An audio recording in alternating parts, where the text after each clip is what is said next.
Just happened by chance or by family pressure? Was it a very deliberate decision that you actually wanted to come to this architecture field, not engineering or medical sciences or something? No, medical, I knew I definitely did not want to go, though there was family pressure actually to do medical. So at the 10th standard, you need to decide whether you want the math stream or you want the biology stream. So I was good at maths and physics, so I took the math stream. At the same time, I was very fond of drawing, painting, all the soft skills interested me. I liked being like that. And it was by chance actually that my sister was studying in Bangalore. She was in the hostel, and the person next door was studying architecture. So she used to tell me about the things that, what all she used to do, the models that she used to make, and things like that. So it seemed really interesting. And I think that's how I really got into it. Which school did you actually go for this formal education of architecture? Architecture in Bangalore, UBC. UBC. It is Vishweshwara College of Engineering. In those days, not too many girls were entered engineering colleges.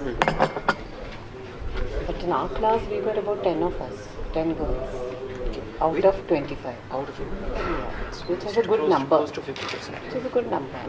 So everybody is not, maybe 7 are working. Out of the 10, maybe 3 dropped out. 10 are working. Which year was it? I graduated in 1978. Graduated in 74 to 78 batch. 73 to 78. It was a 5-year course.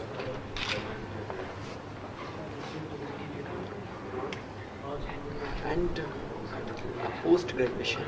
Yeah. So which was the first company that you joined? Yeah. So I really wanted to work with somebody who was, a master. And my father was, when he had taken up a job in Bombay, as it used to be known in those days. So Charles Courier is an international known architect. And there seemed to be a vacancy over there, so I tried. I applied, and I carried my thesis project to the office, and I got the job. So that was fantastic to be there.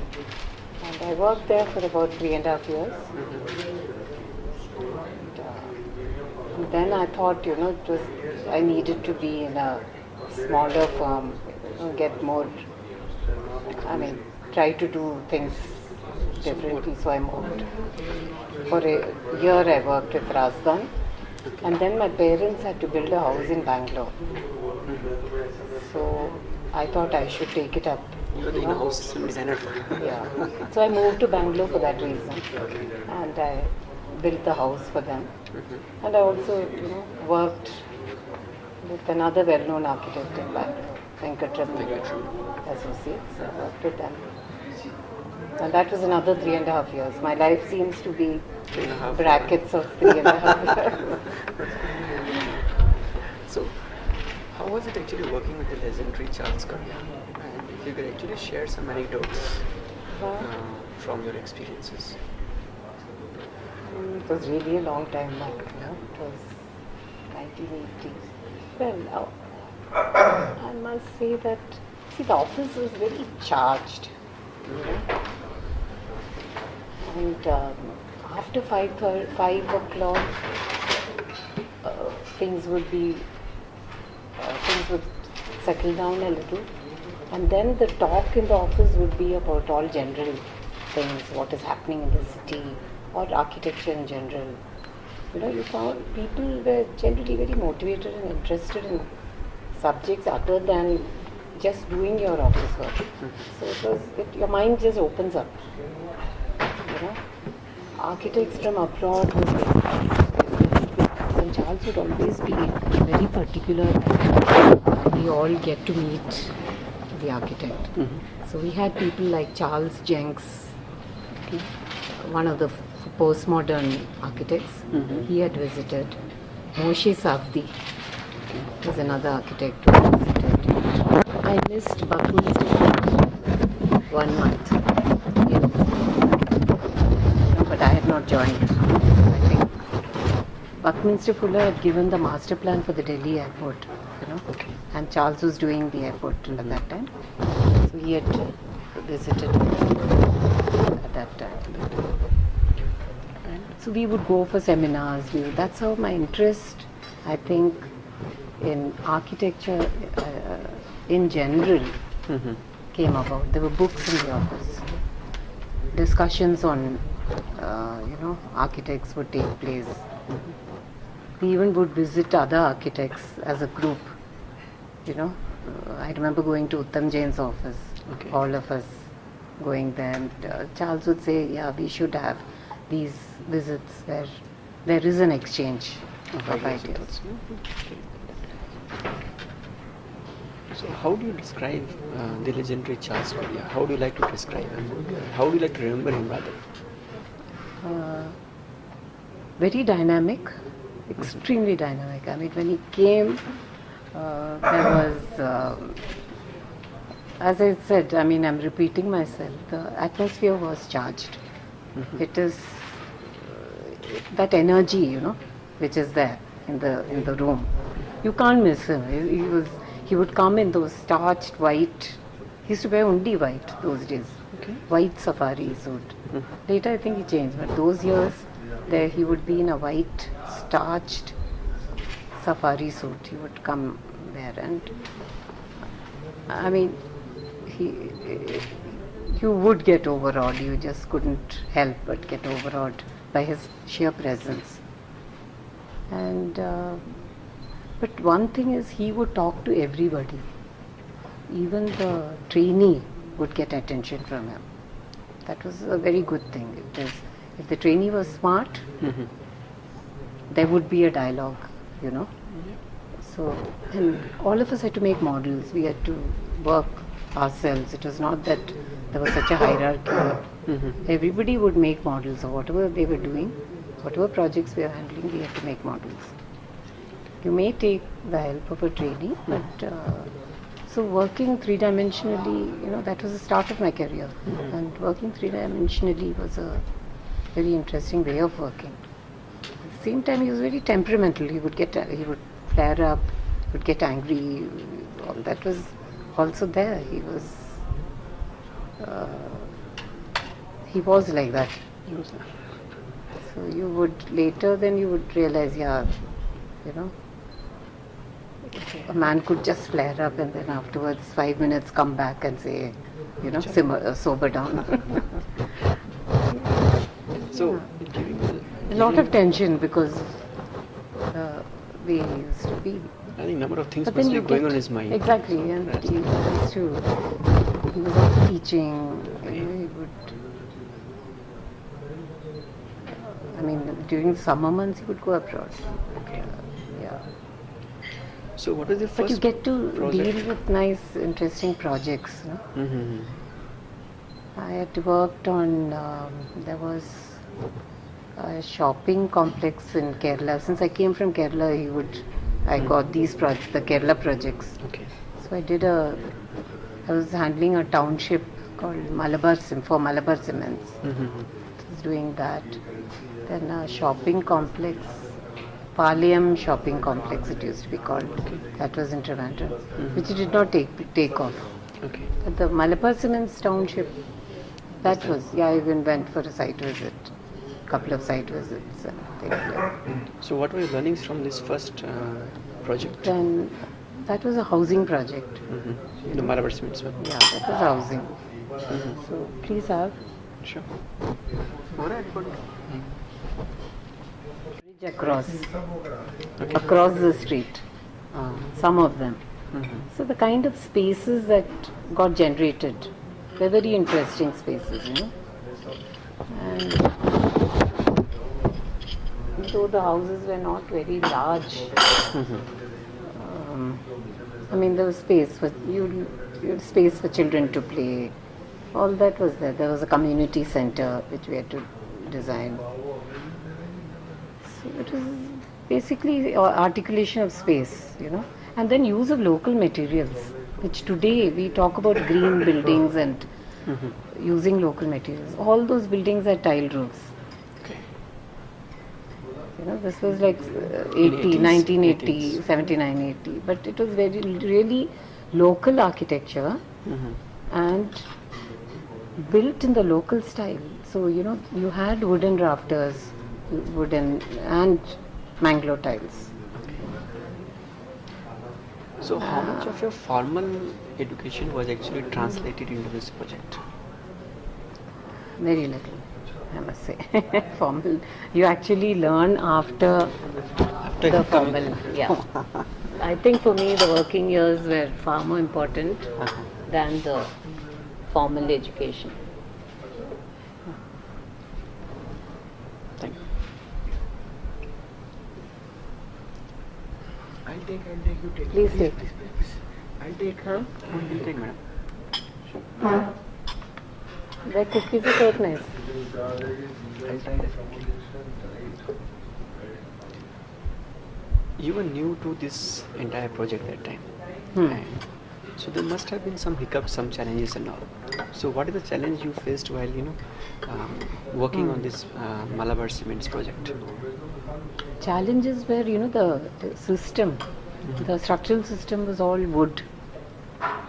One was not used to that system in colleges.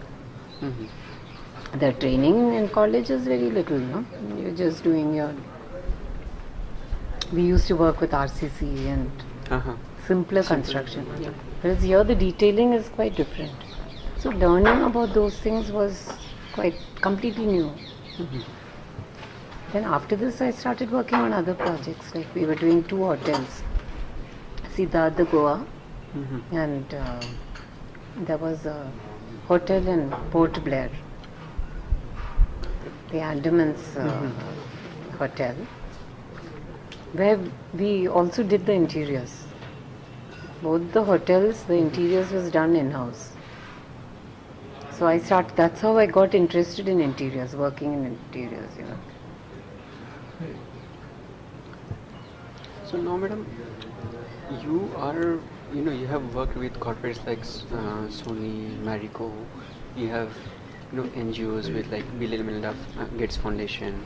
You have also worked with Bates, the ad agency, Yeah. So how difficult? Good variety. You have got, across the spectrum, I must say. So how difficult or different is it, dealing with, clients, say one a corporate, one an ad agency, one a NGO, then you have got into retail, you have worked with some transportation company, and you have.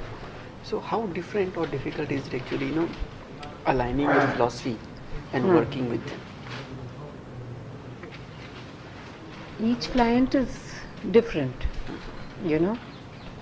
but your basic skill is articulation of space, and you look at light, the way light is treated, whether it's interior or exterior architecture or whether it is interiors. These are very important, these 2 aspects, how you treat light, how you articulate space. I think these are very important. Apart from that, in the concept, I think it is each client. The brief itself sometimes generates a concept that that comes about, or it could be the constraints of the project that could bring about a new concept. It's both of these. Sometimes you find, like one of our projects, we found the height under the beam was 7 feet. So we couldn't take, the air conditioning ducts. There was no way of taking.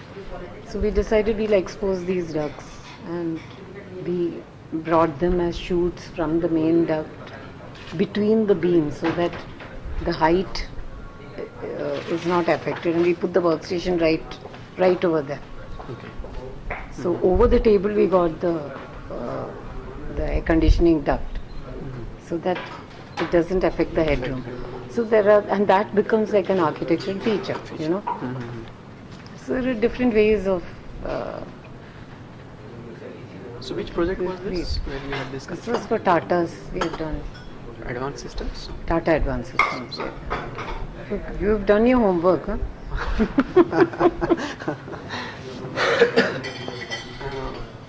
I would like to know more about your design philosophy. Each designer has their own philosophy. What is Radhika Viswanathan's design philosophy?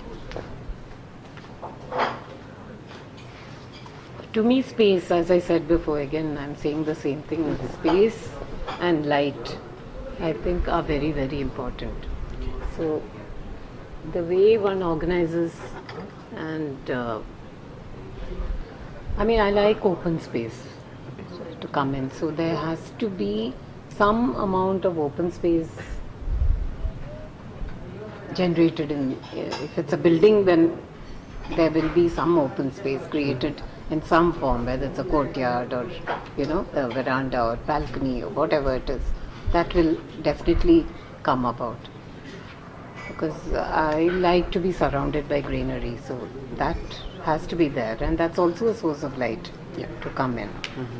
In interiors, well, that is, you're given a certain space and you're designing within that.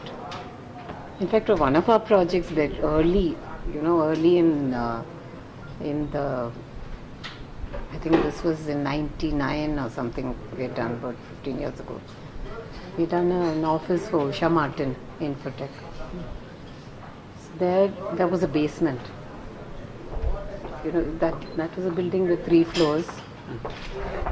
And there we actually generated a little garden in the basement, though it was not real, but it still gave a feeling of an open space, in the center, in the heart of the thing.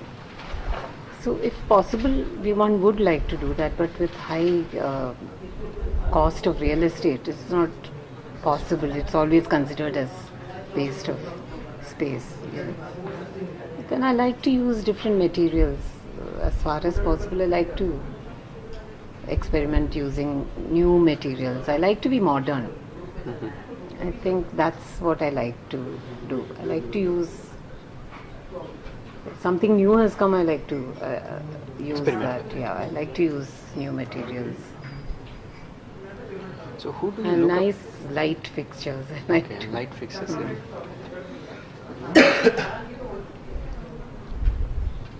Who do you look up to for your inspiration? You have worked with veterans like Charles Correa, Mr. Venkataraman, Mr. Kanvindir. Kanvindir Rai. Longest I worked with Mr. Kanvindir, Kanvindir and Chaudhary. Something? 8.5 years with Kanvindir and Chaudhary. That was really the longest. You have worked with all the stalwarts of Indian modern Indian architecture.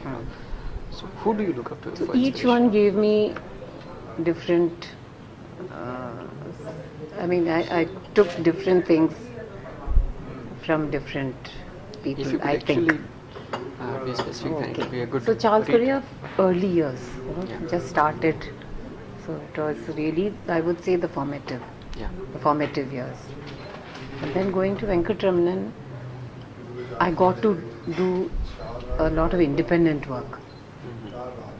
Because he used to trust me, so he used to give me a lot of work to do on my own. So I would design houses. We did some hostel in the Indian Institute of Science. Sciences, man. So I'd done a married scientist hostel over there. Then I designed a shopping. This was a shopping complex and offices, which later became a hospital. Workout. It was actually Sharif Chambers. It used to be called. It consisted. We designed it as offices. Okay. Then it got converted to the hospital. hospital. Workout hospital. So that was also interesting. Then Hussein's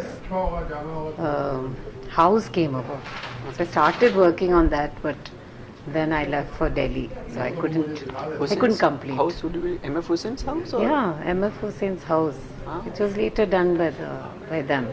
Oh, Mr. Venkatraman. Yeah, I was working there that time. So I'd started the initial sketches, I'd done the initial work, Uh-huh. and then Then you came down to... they finished it and it came out well, they'd done it well. Then you came to Delhi. Then I got married and I came to Delhi. So I was working with Kanvindi and Chaudhary. Chaudhary. Yeah.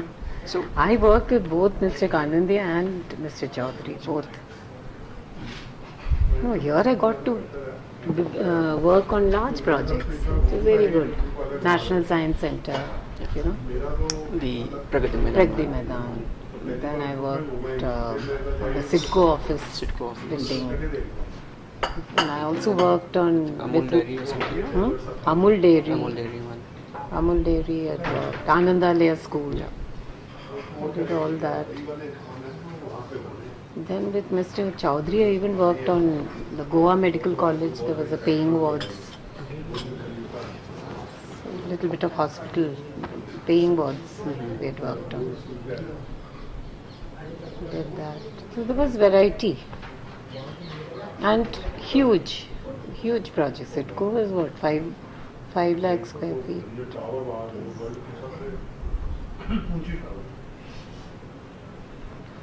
So what is So the specific interesting to see traits? it do, you know, the scale just opened up. Mhm. But you're working on large scale.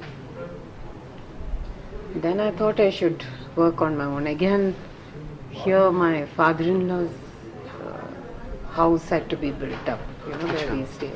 Mhm. So I took off again. So that was in 99 or 87? This was in 95. 95. So you started working independently? So I started with this house project for ourselves, Mhm. for the family. I had to. It was challenging because it was on an existing structure, you know, a building which was built in 1970, and we had to build over it with no drawings, no structural drawings, nothing. But one wanted to do it properly, you know. So that was challenging enough. And I did everything, getting all the clearances, everything. I said, let me understand in Delhi how things work. So we actually got everything, even the completion certificate and all that. So It was interesting to, you know, working with the contractors and at a micro level, you know, to work. And then I started doing some interiors. So I did all that simultaneously. And then I got some buildings in Jamia.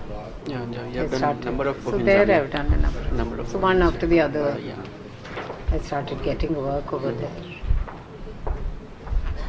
So if Then I recently completed an apartment building. okay, That's opposite Mother's International School. yeah, Aurobindo. Yeah, horrible. Is that the orchids? The one or It's opposite the gate of Mother's International, Sarvodaya Enclave. Sarvodaya? Yeah, just opposite the gate. This client was an NRI. He lived in Washington DC, and Okay. he actually, from an interior, I got this project. Acha. He had seen my work, that Usha Martin, Mhm. Infotech. He was working there for 2 months. Okay, so He remembered me from that and called me up. It was a strange coincidence. so that is the latest project you have Yeah, I completed? just finished it.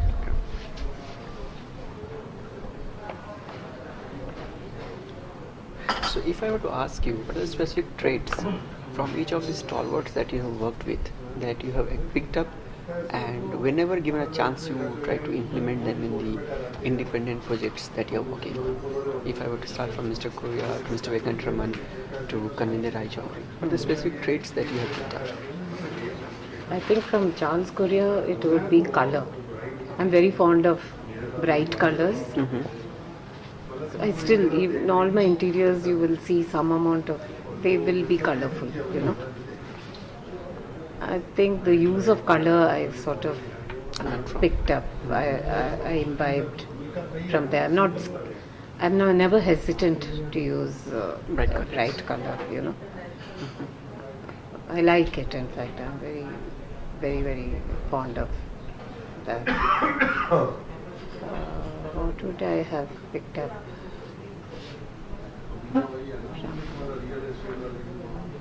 Venkataraman.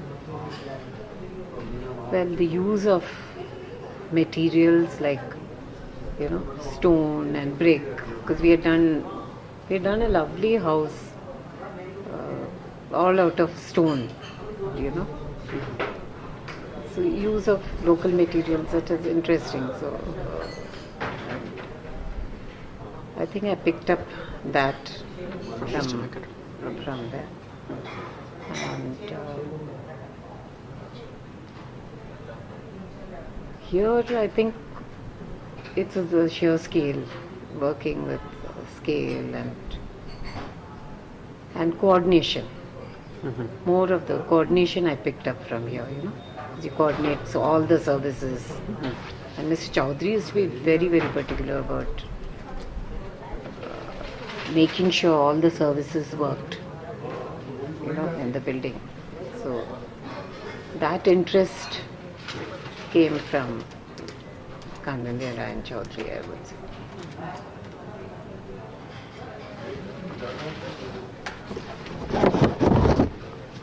Each one of us during the course of a professional journey face some hiccups here and there. So what were your initial failures or hiccups, so to say? And what is the advice that you give to the budding architects?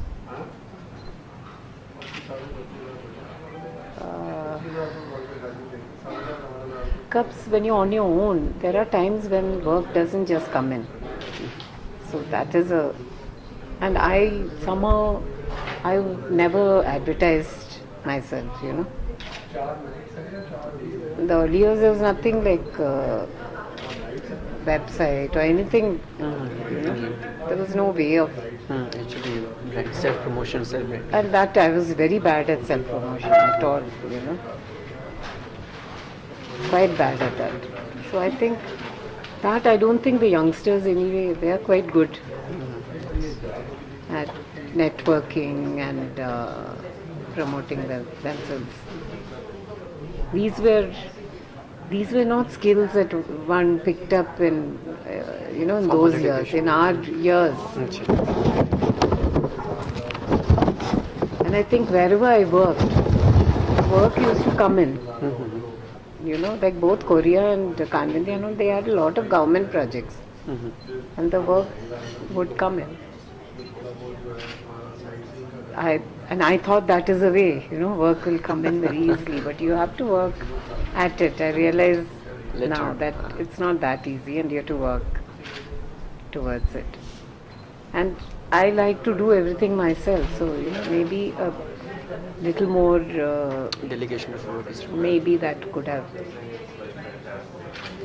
helped to do more work. But I was quite happy doing whatever I did. Without doing... I like to give everything of myself to each work. Give my time fully into those. So which I still do. So even if I don't do too much, it's not the quantity, but what I do well. Corrective.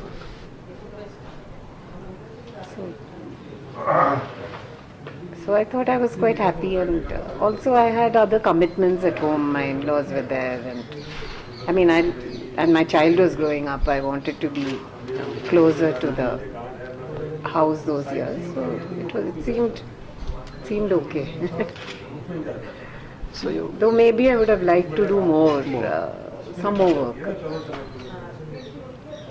That is a retrospective thought. Retrospective, yeah. So, while you're in it, you don't really realize. So your first independent work was your own, renovating your own house and all. But if I exclude that, so what would you count as your first independent work? Like when... They were first two houses, Bangalore, I had done my own house. Okay. That was way back in 83. 83. Yeah, that we built. And then I built another house for a neighbor also. Those were independent works. After coming to Delhi, our own house was the first independent work that one did. Then I got this Usha Martin interior, Usha Martin Infotech. That was an interior, but it was quite large. It was for that time Yeah, it was about 15,000 square feet. Could you deliberate was- more on that? What was the project? What was the perhaps the brief and challenges? Little more of the Usha Martin project. Usha Martin, it was a software company, Yeah, Infotech. Infotech. Infotech company. It was in a quite a nondescript building of. It had ground one and it had basement, ground 1 and 2. Yeah, it had these floors. So the software engineers would be sitting on 2 floors. That's how it was designed initially. So the ground and first, I think what did we do? The management was sitting on the ground floor. Okay. And the software engineers were sitting on the first floor. That was the way it was.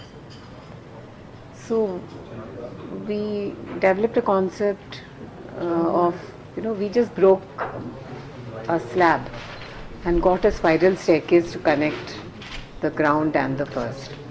So there was some visual connectivity between the management floor and the engineer floor internally, apart from the main staircase, the main exterior, the main staircase in the building. Just these 2 floors were connected. So you could see, from a point near the staircase, you could actually look up and see what was, get a glimpse. Of that. We also developed a Zen garden. I don't know how they let us use so much space. So it was all with stones. With different stones, we developed this garden. They were all quite happy with that. Then they decided to develop the basement. So we did the basement also with software engineers. On the upper floor, second floor, there was a canteen. So we had to put up a structure on the terrace, which we did. Challenge, I would say, was to complete this project without prior experience within a given time. So within 2.5, they gave us, I think, 2.5 months to complete all this work. And that was a time, finishing on time was a major challenge, because even the contractors were not, they were also learning. But I somehow had trust in these people, so I took them rather than go to, pick up any other big contractor. Because you have to feel comfortable with the people you're working with if you have to get a project done on time and not have major cost overruns, because you are responsible when you do interiors. You're also responsible for the costing and everything. Everything has to work within what you estimated and you gave them. You may have a leeway of about 5 to 7%, but major cost overruns would reflect on your inability to manage the project. So you were not only an architect, you were also a project manager, And that was a big challenge, yes, I must say that. Going back now that you ask me, I think, going at night, staying there, all the way to Gurgaon. This was in Gurgaon. Spending hours and no driver, and you drive yourself. You're just starting out. So driving yourself, going there, coming back late. Those were major challenges, I would say. But after that, so people in Sony saw that.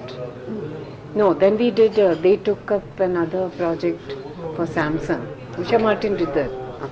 They took up the 15th floor of Signature Towers and they did. And that whole floor was for Samsung Infotech, which was again under them. Another subsidiary of theirs. So So I got to do that whole floor. Then Sony saw that.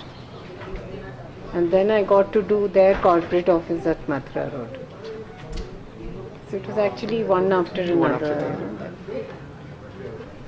But each time I was doing one project. One project. And Totally focusing on focusing on one. It was a different kind of, different way of working, I guess. Not too many people would like to work like that, you know. How difficult is actually managing these different agencies or the integrators that you say? Like who?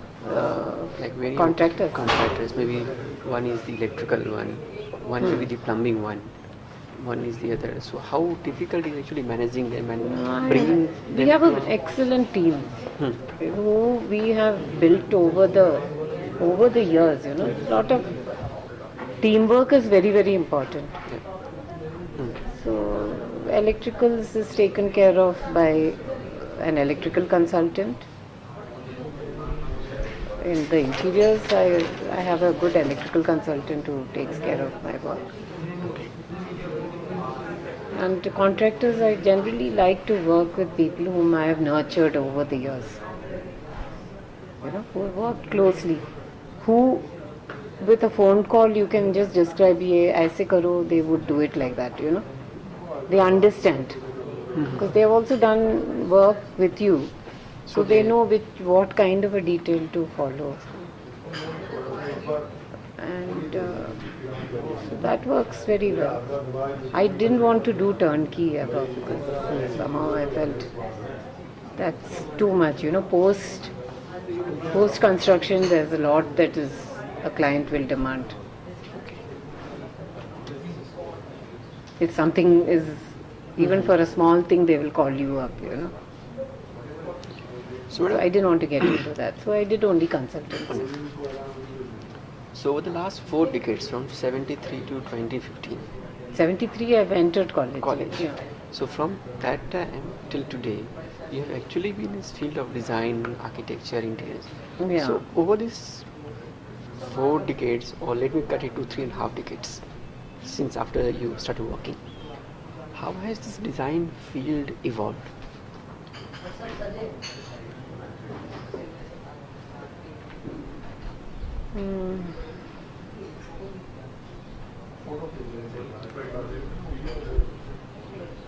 See, in those years, I think in design, I think architecture was the king. You know, then slowly you saw product design happening. Interiors was the domain of the housewife. Interiors is never a professionally executed work. When you thought of interiors, you only thought of residential interiors. You didn't. It was not something people felt a professional was required. That has completely changed now. You know, I mean, now we even have the Institute of Indian Interior Designers, and I am the chairperson now of that. Yeah. So this is a totally new field which has a lot of potential, I think, and a growing need for professionals in this area. In fact, so many colleges have now opened up in interior design. You know, and you see glass boxes built all over the place. So you know, like Gurgaon, if you go, it's all glass boxes. What is happening in interior? You know, the challenge is now turning inwards. You have to professionally work on interiors, you know. So definitely this is a new field and it has a lot of potential, I would say. Now in this, from 78, 79 that you started working till today, which one would you refer to as your hallmark project? And if you could little describe for us a little bit about it.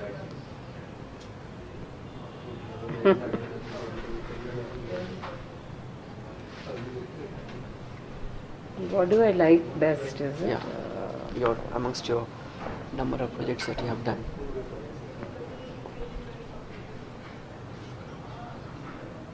I think I like the Nelson Mandela house, which we did in Jamia.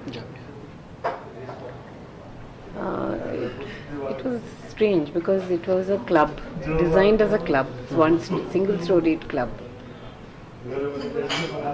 Way back in 98 or something like that, 97, 98. It was designed as a club. Then the clients came back and wanted it converted to,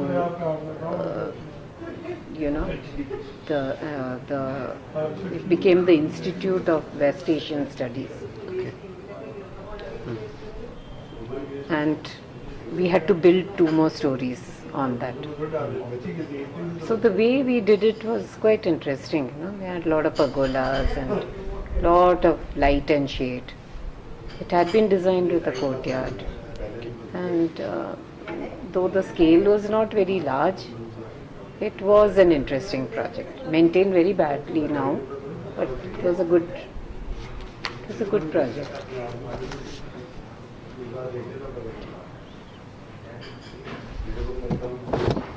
And how do you see the role of technology actually intruding, and how is it actually helping the design profession? Technology really helps because, in the early years, if you were not very good at making a sketching, you could not fully look at the building or whatever you're doing 3-dimensional. Today you have tools which which you can use and study your building or your interior 3-dimensionally very quickly. It's not as time consuming as it used to be, By hand, when you're doing a perspective, it would take days to actually finish it, render it and all that. But today with tools like SketchUp and all that, it's very, very fast. And you actually get an idea, you can walk through your building. I find it very, very exciting to look at these things, look at your work 3-dimensionally.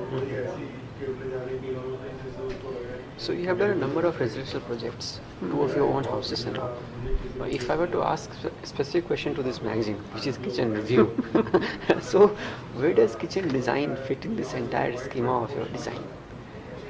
And how much of an emphasis as an architect? Kitchen is very, very important. Like in these apartments which I had done, that was designed on Vastu, principles of Vastu. So, The Sarvodaya. Yeah. So there were 4 kitchens. There were 4 apartments, so 4 kitchens were there. And that building has a lot of light coming in. So the light actually flows from the front of the building right up to the back through, from the living room. There is a courtyard and then the kitchen, which has its own dining space, little open space where we had a dining table and all that. So, that was, if you were cooking yourself, it was a nice kitchen. It's a nice kitchen where, as a person, as a householder who would cook, you could be the husband or the wife or, either one. You would enjoy cooking. The whole thing is, the modular kitchens are interesting that way, Everything has got its place, built-in oven and the larder and everything. Nicely moving, the hardware which you know very well. The hardware works very well. And having a dining space is wonderful because you have contact while cooking, you have contact with people who are eating. The informal dining space. Of course, there's a separate dining area when you're entertaining, but for normal days, that I think an informal dining space, when you have the space, I mean, you may not always have the space, but a nice dining space which also overlooks. We had a vertical garden, so through the window you can see the vertical garden and enjoy your meal sitting in the kitchen itself. So that is how I designed the kitchen. So from the one which you designed in '83 to the one in 2015, how has this kitchen design or maybe the trend of kitchen design changed?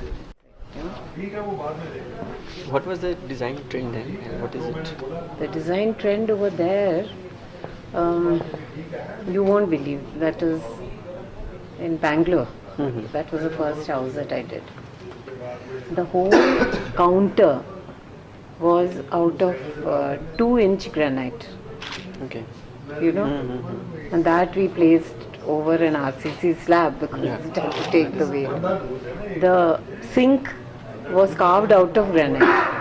Okay. So that was a in situ granite, Okay. in situ sink carved out of granite. So you had this 9-inch granite, so much granite, and so those were the materials that one had used over there. My floor was all black kadapa, so you had black kadapa and you had this black granite, and I had orange shutters. Okay. So it was a black and orange kind of a color scheme. But no modular. Hinges were butt hinges. You had to work out neat details. So how you worked out the detail, maybe that was even more challenging. Using those with spring hinges, auto closing hinges. It's a lot easier. You get very neat exterior of the shutters. So those things have changed. Yeah, maintenance has increased, but I think ease is there.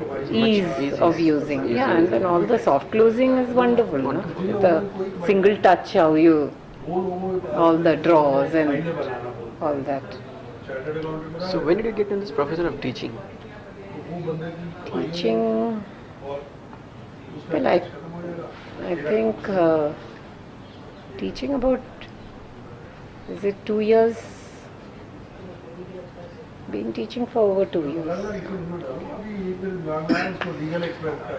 thought it was nice to connect with younger people. I like that. I like being with them, and also it's a learning experience. I don't think it's just teaching. Not teaching, yeah, it's a two-way process. It's a great learning experience, I'm actually going back so many years and refreshing my knowledge on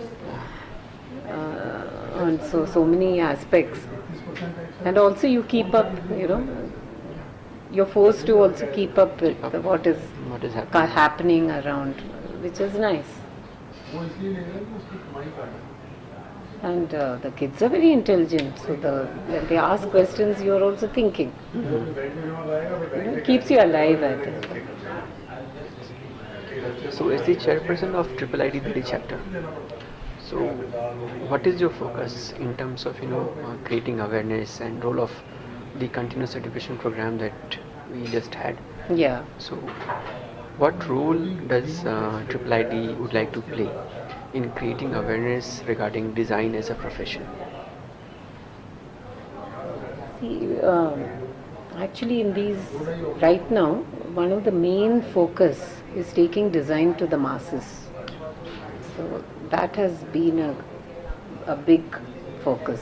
Now, it is easy, it's taking design to the masses, maybe like a catchphrase, But to make it happen, we have to do a lot of work, We have to make it happen. It needs a lot of teamwork, and we do believe we will make it happen. In fact, there's going to be a design yatra, Okay. which will start maybe, I think, 15th of October it will start. 4 nanos will start from Bombay, Okay. and they will cover all the IIID chapters. They will trace the route of the IIID chapters. These 4 nanos, bearing a lot of bearing imagery and what would you call it? Branding basically. Sort of branding basically. Branding, correct. That's a word. Yeah, the branding of IIID and taking design to the masses. So these will go, and there will be a lot of fanfare each time the nanos enter a city. So the chapter people of that city, they will make sure that people see it. There will be talks arranged in the city. It will go to design institutions, and students will be involved. They will, because they are the future. Yeah. So they will also get to know about this theme, and that everybody should play a role. It's not just a handful who can even make it happen. It's got to be a movement. There's got to be a lot of people who will take part in it and really feel for it, because unless you feel for something, you won't be able to do it. So you have to look at it that way. So this will come to Delhi, so we will have to Arrange for that. make sure Make sure this that- happens. But it's a great team, All India. And the president he's very inspiring. Mr. Yadav? Mr. Jadhav, yeah, very inspiring. In fact, we just had a chairperson's meeting in Kerala over the weekend. Oh, so where you had- Yeah, where at one. So that was wonderful. Then there's a national convention which is happening. So these nanos will finally finish tracing all the chapters and go to Indore, where the NatCon is happening. Okay, little conference. I was talking to few designers, Yeah. Nilanjan Yeah. Bhawal and the lady from Morphogenesis, Sonali. Sonali. Yeah. So they say that, while chatting, they say that it is important for designers or architects to actually travel to places, and that helps them visualize and conceptualize a lot of design and all. What is your take on this? How important I have to travel. how important is it for actually designers to actually travel to places Yeah. and get a lot of learning, so that inspires them to do a lot of No, I like to travel a lot. I mean, one part is looking at ancient Yeah. architecture, Mhm. and the other is seeing modern architecture. And I really enjoy seeing modern, studying modern architecture. We went to Sri Lanka last year, and it was a great learning experience looking at Jeffrey Bawa's buildings. Then in June and July, I was in Toronto, and Washington DC. Toronto, I was lucky to visit Charles Corrier's last building, Okay. the Ismaili Center, Ah. and Marquis has his building, the Aga Khan Museum, Yes. in the same complex. These two are hugging space. Okay. The Aga Khan Museum designed by Marquis, and Charles Corrier's This Ismaili Center, both in the same compound. same complex. Two very diverse buildings, sharing space. Sharing spaces. So it's interesting to see that. Then there was Daniel Libeskind. His building is also there in Toronto. You know, it's the which building is it? No, the Art Gallery of Toronto is designed by Frank Gehry, and Royal Ontario Museum is designed by Daniel Libeskind. So you get to see, you know, the Diverse design. and perspectives. stalwarts who are so well known, international architects. You see their work. Then there was a beautiful building of Arthur Erickson, his museum, Museum of Anthropology, which was in Vancouver. I mean, it's a delightful modern building. Very, very nice. I mean, the quality of light coming in was simply amazing. So apart from designing, how as a person or as an individual do you give back to the society? Are you associated with some social group?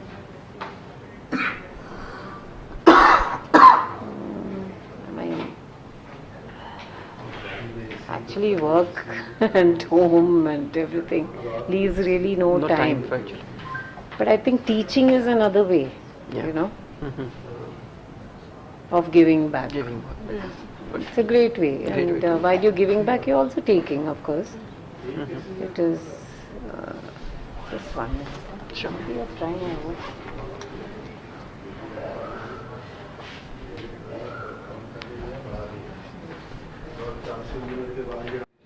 So teaching is a great way of giving back, but you're not just giving back, but taking in return.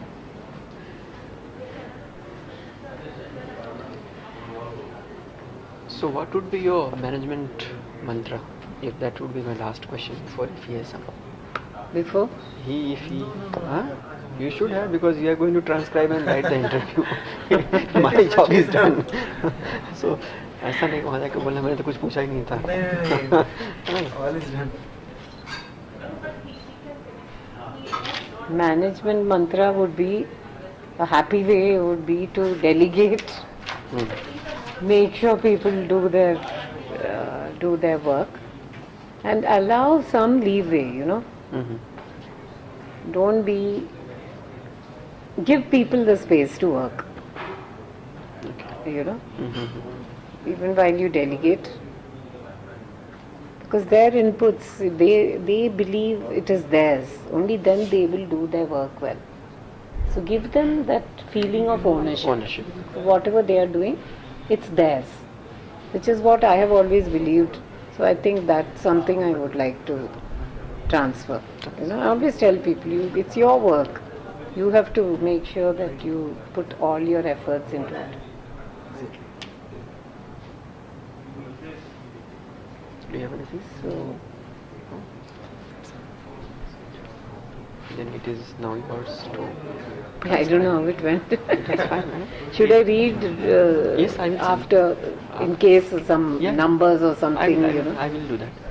Once he transcribes, we'll have it edited, Ah. and then I will send it across to you. And maybe if there's some additional questions I need, I'll just Okay, sure. over the mail I'll do that. Sure. Thank you, madam. Thank you so much for your time. Right? No, it was not as scary. With all this, I was a little unnerved.